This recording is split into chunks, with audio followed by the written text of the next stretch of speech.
दोस्तों, कई बार इस दुनिया में ऐसे ऐसे वाक़यात हो जाते हैं जिनको देखकर इंसान का दिल भी दहल जाता है, इंसान के रोंगटे खड़े हो जाते हैं। हाल ही में आपने देखा और सुना होगा कि सऊदी अरब में एक लड़का जिसका नाम मोहम्मद बिन मुरसल था, उसके हाथों से अपने किसी रिश्तेदार का कत्ल हो जाता है। इसलिए फिर अदालत सजा के तौर पर उसका सर कलम करने का हुक्म दे देती है। यह देखकर पूरे सऊदी अरब के लोग मकतूल के घर वालों से मोहम्मद बिन मुरसल को माफ करने की दरख्वास्त करते हैं, मगर मकतूल के घर वाले कातिल को माफ नहीं करते हैं और आखिरकार उस लड़के का सर कलम कर दिया जाता है, जिसको देखकर हर किसी की आंखों में आंसू आ गए। आज के इस वीडियो में हम आपको सऊदी अरब के एक ऐसे ही आदमी का सच्चा वाकया बताने वाले हैं जिसने अपनी नेक और पाक दामन नमाज और कुरान पाक पढ़ने वाली बीवी के साथ में तमाम हदें पार कर दी। कुरान पाक पढ़ते वक्त उसने अपनी बीवी का कत्ल कर दिया। फिर उस आदमी को गिरफ्तार कर लिया गया और उसके बाद में अदालत ने उसका सर कलम करने का हुक्म दे दिया। लेकिन उस आदमी का सर कलम करते वक्त अल्लाह ताला का ऐसा मौजिज़ा हुआ कि जिसके बारे में जानकर आप भी हैरान रह जाओगी। इसलिए आज का यह वीडियो आप सभी के लिए बहुत खास है। आप इसको आखिर तक जरूर देखें और मेहरबानी करके इसे शेयर भी कर दें ताकि और भी लोगों के पास में यह वीडियो पहुंच जाए। तो चलिए दोस्तों, शुरू करते हैं। आज से 3 साल पहले की बात है। रियाद शहर में लाखों लोगों का मजमा लगा हुआ था। जल्लाद एक आदमी का सर कलम करने के लिए तलवार को उसकी गर्दन के करीब ले गया। इधर वो आदमी भी इस इंतजार में था कि कब उसकी गर्दन काटी जाए और वो कब इस दुनिया की जिंदगी को अलविदा कर दे। इसलिए उसने पहले ही 2 रकात नमाज पढ़ी, फिर बुलंद आवाज से कहने लगा कि या अल्लाह, मुझे माफ कर देना, मैं जिंदगी भर तेरी हदों को पार करता रहा। इतने में वो जल्लाद उस आदमी से कहने लगा, ए शख्स, खुदा तुमसे राजी हो। तो यह बात सुनकर वो आदमी हंसते हुए जल्लाद से कहने लगा कि मुझे सिगरेट पिलाओ। जल्लाद हैरान होते हुए उससे पूछने लगा, ए शख्स, तुमने क्या कहा? तो नौजवान ने फिर कहा कि मुझे सिगरेट पिलाओ। फिर नौजवान ने अपनी आखिरी ख्वाहिश के तौर पर सिगरेट को पिया। इसके बाद जल्लाद ने एक ही झटके में उस आदमी के सर को तन से जुदा कर दिया। लेकिन फिर जल्लाद अपने घर जाकर उस आदमी की ताकत और शक्ति के बारे में सोचने लगा कि यह नौजवान कितना मजबूत दिल इंसान था। उसे अपनी मौत को लेकर जरा भी परेशानी नहीं थी, बल्कि उसने मुस्कुराते हुए मौत को गले से लगा लिया। अब वो जल्लाद सोचने लगा कि कल मैं उसके वकील के पास जाकर उसकी जिंदगी के बारे में पूरी जानकारी हासिल करूंगा, क्योंकि मैंने आज तक बहुत से लोगों के सरों को तन से जुदा किया है, मगर इस तरह की दिलेरी मैंने आज तक पहले कभी नहीं देखी है। इसलिए फिर सुबह होते ही जल्लाद उसके वकील के दफ्तर में चला गया और उससे पूछने लगा कि वकील साहब, कल जिस नौजवान का सर तन से जुदा किया गया था, क्या आप मुझे उसकी जिंदगी के बारे में कुछ बता सकते हो? क्योंकि उससे बड़ा दिलेर इंसान मैंने आज तक अपनी जिंदगी में पहले कभी नहीं देखा है। मुझे आप बताएं कि उसने आखिर ऐसा कौन सा जुर्म किया था कि जिसकी उसको यह सजा मिली है।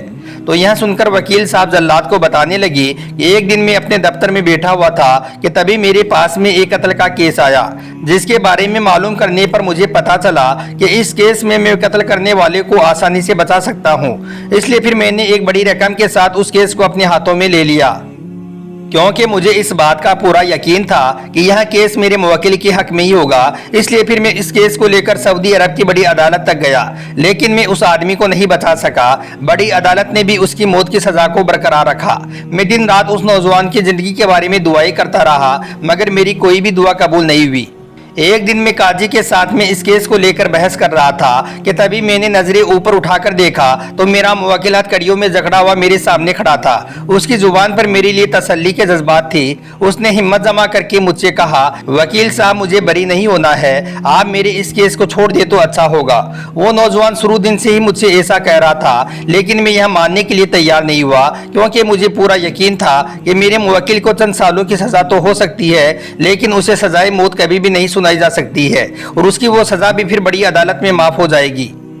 मगर इसके बाद में छोटी अदालत के फैसले ने मुझे मायूस कर दिया। लेकिन मैंने फिर भी नौजवान को तसल्ली दी कि तुम बच जाओगी, मगर मेरी बात का उस पर कोई भी असर नहीं हुआ। इसलिए फिर मैंने भी उसके केस को छोड़ने का फैसला कर लिया था। जेल में खसूसी मुलाकात के दौरान मैंने नौजवान को बताया कि अब मैं तुम्हारे इस केस को और ज़्यादा नहीं लड़ सकता हूं, क्योंकि मैं तुम्हारे इस केस की बहुत ज़्यादा तैयारी करके जाता हूं, मगर अदालत में जाने के बाद में मेरे मुंह से कुछ ऐसे अल्फाज निकल ही जाते हैं जो तुम्हारे खिलाफ सबूत बन जाते हैं। मैंने नौजवान से माजरत की और नेक तमन्नाओं का इजहार किया। मैंने नौजवान से पूछा कि तुम अपने इस केस से इतने ज़्यादा नाउम्मीद क्यों हो? तुम्हें कैसे पता है कि तुम अपने इस केस में बच नहीं सकते हो? तो इस पर वो नौजवान मुझे बताने लगा कि मेरा नाम अहमद बिन खालिद है, मैं रियाद शहर का रहने वाला हूँ, मैं सिर्फ एक नाम का मुसलमान था, मेरा मजहब के कामों से दूर दूर तक कोई भी वास्ता नहीं था। मगर फिर मेरी शादी एक नेक और मजहबी लड़की के साथ में हो गई जो नमाज, रोजे, तहज्जुद और कुरान पाक की तिलावत करने वाली थी। वो इंतहाई बाकिरदार और सुलझी खातून थी। चंद सालों के बाद में वो मेरी वालिदा की नज़रों से उतर गई, इसलिए अब मेरी वालिदा ने मुझसे कहना शुरू कर दिया कि मैं उसे तलाक दे दूं। मगर मेरे पास में उसे तलाक देने का कोई भी बहाना नहीं था। मैंने वालिदा से कहा कि अगर मुझे कोई मौका या बहाना मिला तो मैं उसे ज़रूर तलाक दे दूंगा, मगर बगैर वजह के तलाक देना मेरे लिए मुमकिन नहीं है। लेकिन मेरी वालिदा मेरी बात को नहीं मानी और वो मुझ पर लगातार दबाव बनाती रही। ऐसे करते करते फिर वक्त गुजरता गया। मेरी बीवी हामिला हो गई। उसकी कोख में अब 6 महीने का बच्चा था। एक दिन मैं घर पर नहीं था और मेरी वालिदा मेरे एक दोस्त नजीब के पास गई और उससे कहने लगी कि मेरी बहू की तबीयत बहुत ज़्यादा ख़राब हो गई है, उसको फ़ौरन हॉस्पिटल लेकर जाना है, घर में कोई भी नहीं है, इसलिए वो मेरी मदद कर दी। तो यह सुनकर मेरा दोस्त फ़ौरन ही मेरी वालिदा के कहने पर मेरे घर आ गया। जैसे ही वो मेरी बीवी के कमरे में दाखिल हुआ तो मेरी वालिदा ने फ़ौरन ही कमरे को बाहर से लॉक कर दिया और फिर शोर मचाकर पूरे मोहल्ले को इकट्ठा कर लिया। मेरी माँ का मकसद सिर्फ मुझमें और मेरी बीवी के बीच में दूरियां बनाना था। लेकिन मेरा दोस्त बहुत ही नेक और परहेजगार था और दूसरी तरफ लोग मेरी बीवी की पाक दामनी की भी कस्में उठाने के लिए तैयार थे। इस वजह से फिर इतनी बड़ी तोहमत लगाने के बाद भी मेरी माँ अपने मकसद में कामयाब ना हो सकी, क्योंकि मेरे दोस्त ने कुरान पाक पर हाथ रखकर मेरी बीवी को दुनिया और आखिरत में रुसवा होने से बचा लिया। मगर मुआशरे में अब मेरी और मेरी माँ की कोई भी इज्जत ना बची। लोगों के रवैये ने हम माँ बेटे को बहुत जलील करके रख दिया था। इसलिए अब मैंने अपनी बीवी को तलाक देने का पूरा फैसला कर लिया था। मगर मेरी वालिदा का इंतकाम अब सिर्फ तलाक से ठंडा होने वाला नहीं था और मेरी बीवी को तलाक देने के लिए उसका हक महर भी बहुत ज़्यादा था। इसलिए मेरी वालिदा ने मुझे मशवरा दिया कि तुम इसका कत्ल कर दो। मैंने अपनी वालिदा की बात मान ली, क्योंकि तलाक की सूरत में मुझे 5 लाख रियाल देनी पड़ती। इसलिए फिर एक दिन मैं अपने घर आया और खंजर को तेज कर लिया और जाकर अपने कमरे में बैठ गया। मेरी बीवी वजू करने के बाद में कमरे में आई और कुरान पाक को उठाया और उसको पढ़ना शुरू कर दिया। यह देखकर मैंने फौरन ही खंजर को उठाया और उसकी गर्दन पर चलाकर उसके सर को तन से जुदा कर दिया। उसने आखिरी बार मुझसे पानी मांगा, मगर मुझे जरा भी उस पर तरस नहीं आया। फिर उसने कलमाए शहादत पढ़ा और उसकी रूह जिस्म से परवाज कर गई। फिर मैंने रात को ही उसे पहाड़ों में दफन कर दिया। उसके बाद हम अपने मोहल्ले से रियाद शहर में आ गए। वक्त गुजरता गया। रियाद शहर में मैंने दूसरी शादी कर ली। इस बीच मेरी वालिदा भी बहुत इबरतनाक मौत मरी। इसके बाद एक दिन मैं सफ़र पर जा रहा था। रास्ते में मैंने किसी से लिफ्ट मांगी। उन लोगों ने मुझे अपनी कार में बिठा लिया।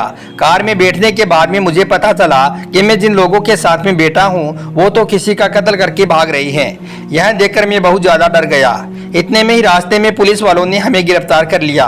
उन लोगों ने मुझे भी अपना साथी बता दिया था, इसलिए मैं भी गिरफ्तार हो गया और इस तरह से करते करते आज मैं इस मुकाम तक पहुंच गया हूं। मैं अक्सर ख्वाब में देखता रहता हूं कि मेरा सर तन से जुदा कर दिया गया है। मैं इस केस में बेकसूर जरूर हूं, मगर वैसे भी मैं एक कातिल था, इसलिए खुदा ने मेरी तदबीर को मुझ पर उल्टा कर दिया है। फिर वकील साहब जल्लाद को बताने लगे कि तब मैं समझ गया था क्यों मेरी जबान इस केस में बार बार फिसल रही है, क्यों मेरे सारे दलाइल इस मुवक्किल के खिलाफ जा रही हैं। यह सुनकर जल्लाद भी हैरान रह गया। उसके बाद जल्लाद अपने घर आकर उस आदमी के बारे में और ज़्यादा सोचने लगा कि किस तरह से एक आदमी ने अपनी बीवी का नाहक कत्ल किया और फिर किस तरह से अल्लाह ताला ने उसको एक लंबे वक्त तक छूट दे रखी, मगर फिर भी उस आदमी ने अपने गुनाहों की माफ़ी नहीं मांगी। इसलिए फिर अल्लाह ने किस तरह से उसको अपनी पकड़ में लिया और फिर किस तरह से उसके सर को तन से जुदा कर दिया। दोस्तों याद रखिए, हमारी यह ज़िंदगी अल्लाह की अमानत है। कल क़यामत के दिन अल्लाह हमसे पूछेगा कि ए इंसान, तू दुनिया में किस तरह की ज़िंदगी गुजार कर आया है, क्या तूने मेरी किसी मखलूक को नुकसान पहुंचाया है। उस रोज़ हमें अल्लाह के हर सवाल का जवाब देना होगा। उस दिन इंसान की ज़बान, हाथ, पाँव, उसकी आंखें, सब कुछ उसके खिलाफ गवाही देगी। इंसान उस दिन बहुत पछताएगा, मगर उस दिन का पछताना उसके कुछ भी काम नहीं आएगा। यह दुनिया की ज़िंदगी धोखे के सिवाय कुछ भी नहीं है। यही वजह है कि किसी भी नबी और वली ने इस दुनिया से दिल नहीं लगाया।